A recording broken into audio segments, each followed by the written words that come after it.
Piles ഇപ്പോൾ കേരളത്തിലുടനീളം ഏറ്റവും അധികം ഇലക്ട്രിക് പോസ്റ്റുകളിൽ കാണുന്ന ഒരു പോസ്റ്ററാണ് പൈൽസ് ഫിസ്റ്റുല ഫിഷർ എന്ന് പറയുന്നത്. അപ്പം ഇത് ശരിക്കും പറഞ്ഞു കഴിഞ്ഞാൽ മലബന്ധവുമായിട്ട് ബന്ധപ്പെട്ട രോഗമാണ്. ഇപ്പം എന്ത് കഴിക്കണം എന്നറിയില്ലെങ്കിൽ സ്വാഭാവികമായിട്ടും മലബന്ധം വരും. എല്ലാ ആളുകൾക്കും ഈ മലബന്ധമുണ്ട്. ശരിക്കും പറഞ്ഞു കഴിഞ്ഞാൽ എങ്ങനെയാണ് പ്രോപ്പറായിട്ട് മലം പോകേണ്ടത് എന്ന് പല ആളുകൾക്കും അറിയില്ല. ലൈഫിൽ നേരെ പോയിട്ടില്ല ഇതുവരെ.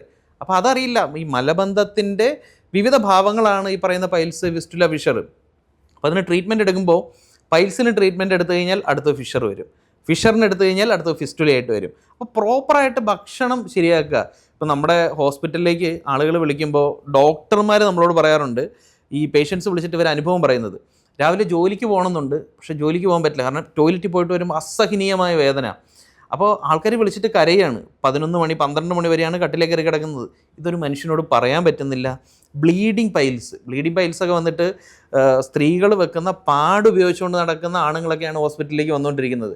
ഇവർക്ക് ആരോടും പറയാനും പറ്റുന്നില്ല, ജോലിക്ക് പോകാൻ പറ്റുന്നില്ല. പക്ഷേ ഇതൊക്കെ വളരെ നിസ്സാരമായിട്ട് മാറ്റാവുന്ന പ്രശ്നങ്ങളേ ഉള്ളൂ.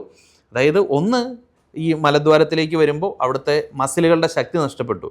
അപ്പോൾ അവിടുത്തെ മസിലുകളെ സ്ട്രെങ്തൻ ചെയ്യാൻ കാൽസ്യം, മഗ്നീഷ്യം, ഫോസ്ഫറസ് അവിടെയും വേണം. അത് ഭക്ഷണത്തിലൂടെ വരണം. ഒരു രോഗാവസ്ഥയിലേക്ക് വന്നു കഴിഞ്ഞാൽ ചിലപ്പോൾ സപ്ലിമെൻറ്റുകളിലൂടെ നമുക്കത് കൊടുക്കേണ്ടി വരും. അപ്പോൾ അതുകൂടാതെ മലബന്ധം പൂർണ്ണമായിട്ടും ഇല്ലാതാക്കാനുള്ള ഭക്ഷണങ്ങൾ വേണം. അതിന് നമ്മൾ പറയുന്ന ഒന്ന്, പഴുത്ത നാടൻ പേരയ്ക്ക. ഇപ്പം നമുക്ക് വരുന്ന ഈ ഒരു വലിയ പേരയ്ക്ക ഉണ്ടല്ലോ, തായ്ലൻഡ് പേരയ്ക്ക, അതല്ല, നാടൻ പേരയ്ക്ക ഒരു പഴുത്തത് 3 എണ്ണം വീതം എന്നും ഭക്ഷണത്തിൽ ഉൾപ്പെടുത്തുക. കൊച്ചു കുട്ടികൾക്കും ഉൾപ്പെടെ എല്ലാവർക്കും പേരയ്ക്ക കൊടുക്കുക. അത് നന്നായിട്ട് വയറ്റിൽ നിന്ന് പോകാൻ സഹായിക്കും. പിന്നെ നമ്മൾ പറയുന്ന ഒരു കാര്യം എന്ന് പറയുന്നത് മുരിങ്ങക്കായ ചമ്മന്തി. മുരിങ്ങക്കായുടെ ഫ്ലഷ് അതേപടി എടുത്തിട്ട് ചൂടാക്കാതെ ചമ്മന്തി അരച്ചിട്ട് തേങ്ങയോ മാങ്ങയോ ഒക്കെ വെച്ചിട്ട് ചമ്മന്തി അരച്ച് ഭക്ഷണത്തിൽ ഉൾപ്പെടുത്തുക. വയറ്റിൽ നിന്ന് പോകാത്ത ഒരാൾ മുരിങ്ങക്കായ ചമ്മന്തി കഴിച്ചു തുടങ്ങുമ്പോൾ ആദ്യം ഒരു 1/4 ഭാഗം മുരിങ്ങക്കോലാണ് ചമ്മന്തി അരയ്ക്കുന്നത് വിചാരിക്കുക, എന്നിട്ട് വയറ്റിൽ നിന്ന് പോകുന്നില്ല, അതൊരു 1/2 ഭാഗമൊക്കെ, 1 ഭാഗമൊക്കെ, അങ്ങനെ ഓരോരുത്തർക്കും വയറ്റിൽ നിന്ന് പോകുന്ന അളവ് എങ്ങനെയാണെന്ന് കൃത്യമായിട്ട് കണ്ടുപിടിക്കാം. അപ്പോൾ ഒരു പൈൽസ് വന്നു, ഒരു ഫിസ്റ്റുല വന്നു, ഇതിനെയൊക്കെ കൃത്യമായിട്ട് എത്രയോ പേര് ലഡുവുമായിട്ട് തിരിച്ച് ഹോസ്പിറ്റലിൽ ഡോക്ടർമാരെ കാണാൻ വന്നിട്ടുണ്ട്. കാരണം കാര്യം നിസ്സാരമാണ്, പക്ഷേ ഒരാളുടെ ലൈഫ് അതുകൊണ്ട് നശിച്ചു പോകുന്ന ഒരു രോഗമാണ്. അപ്പോൾ ഒന്ന്, പൈൽസൊക്കെ ആയിട്ട് വന്നു കഴിഞ്ഞാൽ നമ്മൾ പറയും മലബന്ധം പൂർണ്ണമായിട്ട് മാറ്റുക. മലബന്ധം മാറാതെ ഒരു രോഗവും മാറില്ല.